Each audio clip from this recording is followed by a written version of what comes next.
माँ क्या है ये तो माँ ही समझ सकती है, बोलना पड़ेगा। 9 महीने गर्भ में रखती है, पीड़ा सह के जन्म देती है, नहलाती है, दुलाती है, शरीर को देखती है, इतना प्रेम बच्चे से करती है, चाहे वो सेवा करे ना करे, लेकिन केवल उसी की खुशी में जीती है, उसी को देना जानती है। देना प्रेम है, बांटना प्रेम है, किसी का होना प्रेम है, लेकिन जगत का प्रेम किसी को अपना बनाना है। तुम्हारा प्रेम पत्नी चाहती है पति मेरी सुने, बोलना पड़ेगा। पति का प्रेम पत्नी मेरी माने, लेकिन माँ मेरा बेटा बने, हमेशा सुनती रहती है। भक्त का प्रेम मेरा काम प्रेम करना है, भगवान सुने ना सुने। ये जो प्रेम की गली है ये अति साकरी है, यहाँ कोई देह नहीं जा सकती, कोई महामंडलेश्वर नहीं जा सकती, कोई स्त्री नहीं जा सकती, कोई साध्वी नहीं जा सकती, ये केवल प्रेमी का प्रेम ही जा सकता है। ऐसा प्रेम जैसा प्रेम ब्रजवासियों की गोपियों ने किया, ग्वाल बालों ने भगवान से किया, माँ यशोदा ने किया। केवल और केवल 1 मिनट के लिए भी माँ यशोदा कन्हैया को अपनी आंखों से ओझल नहीं होने देती। मनसा वाचा कर्मणा तीनों रूपों से कृष्ण कैसे प्रेम करती है, स्वयं दधि मंथन करती है। बाल लीलाओं में कल आपने श्रवण किया, गोपियां जिनका घर माखन बेचकर चलता है, अगर एक दिन माखन ना बिके तो घर में चूल्हा ना जले, वो आके मटकी फोड़ देता है, माखन चुरा लेता है, लेकिन प्यार करना नहीं छोड़ती। क्या बोलना पड़ेगा? ग्वाल बालाओं का प्रेम चोरी करने को कहता है, चलो माखन चुराएंगे साथ चलते हैं, गौ चराएंगे साथ चलते हैं। और भगवान भी इतना प्रेम करते हैं, कोई कमी नहीं है नंद बाबा के घर में।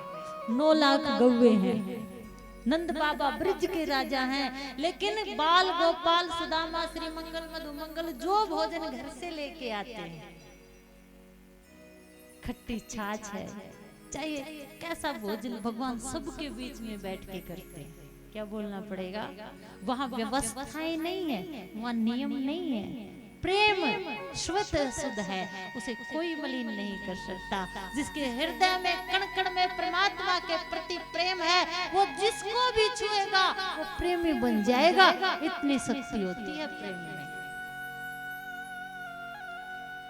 ये प्रेम आए कहां से, ये प्रेम हो कैसे? गोपियां, जो ब्रिज की गोपियां, ग्वाल बाल ब्रिज की दूरवा भी, घास भी, हजारों जन्मों तक जिन संत मुनि महात्माओं ने तपस्या की थी, वो आज वृंदावन में आए हैं। केवल केवल तप ज्ञान भक्ति जो अनेकों वर्षों से, आज वो प्रेमी बन के आए। ऐसे प्रेमी जहां हो वहीं भगवान और भगवान का रास हो सकता है, जो ब्रिज की भूमि पर हुआ। ब्रह्मा वेदों को मानने वाले हैं, ज्ञानी है, जब भगवान सारे संसार कृष्ण भक्ति के गुण गाता है, जब वो ब्रिज में आए तो ब्रह्मा जी ने भी सोचा दर्शन करके आने चाहिए। और जब ब्रह्मा जी ब्रिज पर आए तो ब्रिज के ग्वाल बालाओं के साथ भगवान उनकी जूठन खा रहे थे। बुद्धि वाला है तो ऐसी बातें करेगा, अरे ये कैसा भगवान जो ब्रजवासियों की जूठन खाता है, फिर वो अपने दाव पेच लगाता है, वो ग्वाल बालाओं को उठा ले जाता है।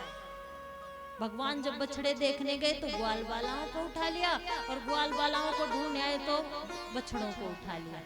लेकिन भगवान समझ गए, जिस दिन तुम प्रेमी बन जाओगे ना, जिस दिन तुम सबसे प्रेम करना सीख जाओगे ना, सबका भला चाहोगे ना, उस दिन तुम ये समझ जाओगे जो तुम्हारे सामने बैठा हो उसके दिल में चल क्या रहा है, क्योंकि दिल की भाषा दिल वाला ही समझ सकता है। दिखाते हो ना, किसी को हाथ दिखाते हो, किसी को कहते हो मेरे घर की देख, मेरे पति के बारे में देख, अरे ना पीर से पूछ ना फकीर से पूछ, कुछ देर आंखें बंद करके अपने जमीर से पूछ, दिल से पूछ। इस दिल में प्रेम जगा ले, इस दिल में प्रेम उत्पन्न कर ले, फिर देखना तू प्रेम में कितनी शक्ति है। तू औरों की बताएगा, तुझे पहले ही पता लग जाएगा। भगवान को पता लग गया। ब्रह्मा का रूप धारण करके ब्रह्मलोक चले गए। 1 साल तक ब्रह्मा जी ने इंतजार किया, कोई ग्वाल बाले लेने नहीं आया, कोई बछड़े लेने नहीं आया।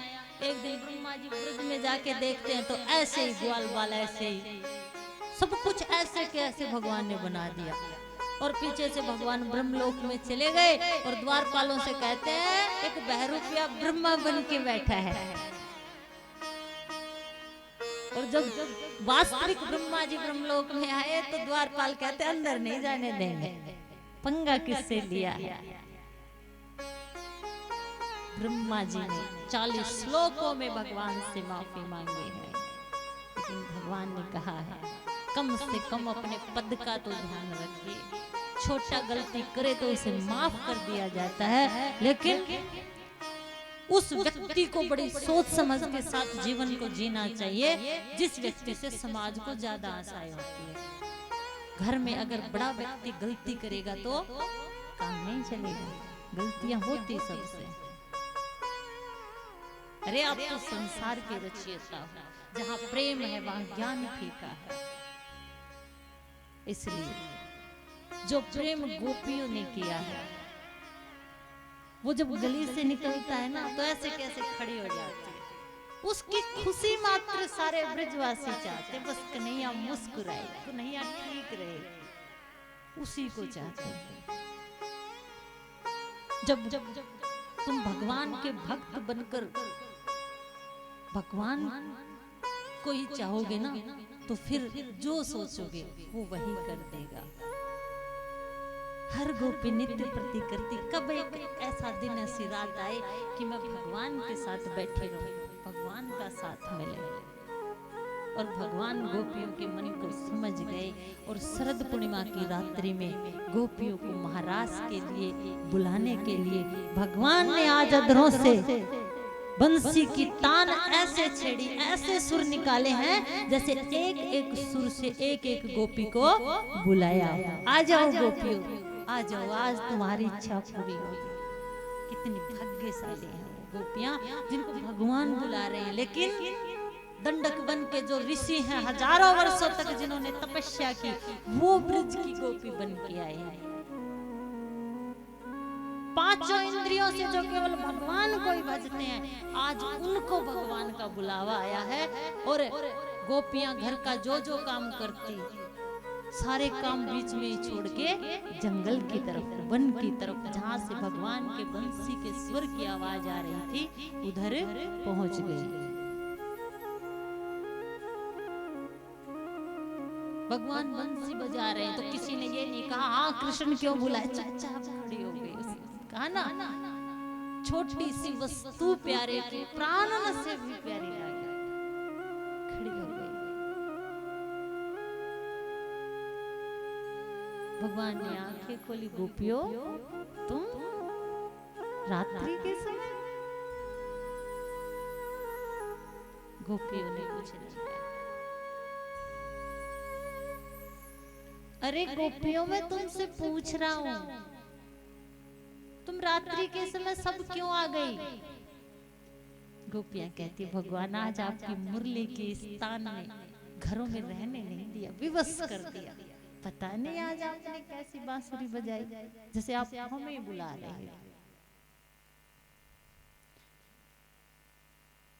एक गोपी बच्चे को दुग्ध पान करा रही थी, बांसुरी की धुन सुनी, छोड़ के चली। गाय दो रही थी, छोड़ के चली। पति को भोजन खिला रही थी, छोड़ के चली। रह ना सके। ज्ञान कहता है, वेद कहता है, घर में रहिए, माँ बाप पति की सेवा कीजिए, जिम्मेवारियों को निभाइए। लेकिन प्रेम जब भगवान के प्रति हृदय में आ जाता है तो वो बिना भगवान को पाए नहीं रह सकता। उस दिन मैं भी कहती हूँ, जिस दिन तुम भगवान के बगैर रह ना सको ना, जिस दिन ये मन रह ना सके उसे पाने के लिए, तो उस दिन उसे ढूंढने निकलना। गोपियों ने आज घर छोड़ दिया। भगवान ने कहा अच्छी बात नहीं, पतिव्रता स्त्रियां ऐसे रात्रि के समय नहीं आती। गोपियां कहती हैं काहे की पत्नी काहे के पति, किसकी पत्नी किसके पति, किसके घर किसका समाज। हमारे तो आप ही सब कुछ हो। अब नहीं कृष्ण, अब नहीं रह सकते हम आपके बगैर।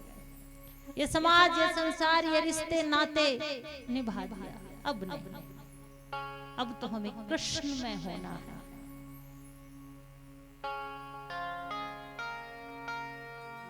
समझाया है, कहानियां सुनाई हैं। ये होती हैं पतिव्रता स्त्रियां, वो होती हैं। गोपियां कहती हैं हमारे तो आप ही परमेश्वर हो और आप ही पति हो। अब उनको छोड़कर हम आ गए हैं, चाहे गले लगाओ, ठुकराओ, अपनाओ या कुछ भी करो। भगवान ने देखा नहीं जाएंगे तो वहां रास शुरू हुआ है। एक एक कृष्ण है, एक एक गोपी है। जितनी गोपियां हैं भगवान ने उतने ही रूप बना लिए। शरद पूर्णिमा की रात्रि है, रास करते करते जिसे तुम पाना चाहते हो, जिसे तुम प्रेम करते हो, अगर वो तुम्हारी बात मानने लग जाए और तुम भी उसकी मानो तो बात अच्छी। लेकिन अगर वो आपकी बात माने और आपको लगे हाँ अब ये मेरे बगैर नहीं रह सकता, वहां आ जाता है अभिमान। और अभिमान जहां आता है वहां प्रेम नहीं रहता, और जहां प्रेम नहीं रहता वहां भगवान नहीं रहता। एक गोपी ने जल मांगा है, भगवान ने दिया है, प्यास लगी है कृष्ण। रास करते करते कहती है पैर में शायद कुछ हो गया है, भगवान उसके पैर को दबाते हैं। तो गोपियां अब सोचने लगती हाँ ये भी हमसे इतना ही प्यार, अब ये नहीं रह सकता। और भगवान मन की बात समझते हैं। अब इनको अभिमान हो गया और भगवान उनको छोड़कर चले जाते हैं। जिन गोपियों ने भगवान के लिए ना समाज की परवाह की है, ना गांव की परवाह की, ना घर वालों की परवाह की है, किसी की परवाह नहीं की। रात्रि के समय जो भगवान के लिए सब कुछ छोड़ कर आ गई, जब उनके मन में ये अभिमान आ गया कि हाँ अब तो बस मैं ही सब कुछ, उनको छोड़ के चले गए। और जब उनको कृष्ण दिखाई नहीं दिए, ऐसे तड़पने लगी जैसे पानी के बगैर मछली तड़पती है। प्रीत ना कीजिए पंछी जैसे जल सूखे उड़ जाए, अरे प्रीत कीजिए मछली जैसे जल सूखे मर जाए। आप हो तो हम हैं, अगर आप नहीं हो तो कहने से मतलब नहीं, वहां रहते ही नहीं। अब ऐसे तड़पने लगी, कहाँ गए कृष्ण, कहाँ है कृष्ण। इधर देखा उधर देखा, जब कृष्ण नहीं दिखे, मैं आपको समझाने का प्रयत्न करूंगी। वो भाव जागा है, अगर किसी माँ ने हजारों मन्नतें मांग के मंदिर पूजा पाठ करके पुत्र को पाया हो, 12 साल में जन्म दिया हो, और वो पुत्र आंखों से ओझल हो जाए 2 घंटे, तो उस समय उस माँ की क्या दशा होगी। उससे भी भयंकर दशा भगवान के विरह के प्रेम में आज गोपियों की हुई है। क्या बोलना पड़ेगा, जोर से बोलना पड़ेगा।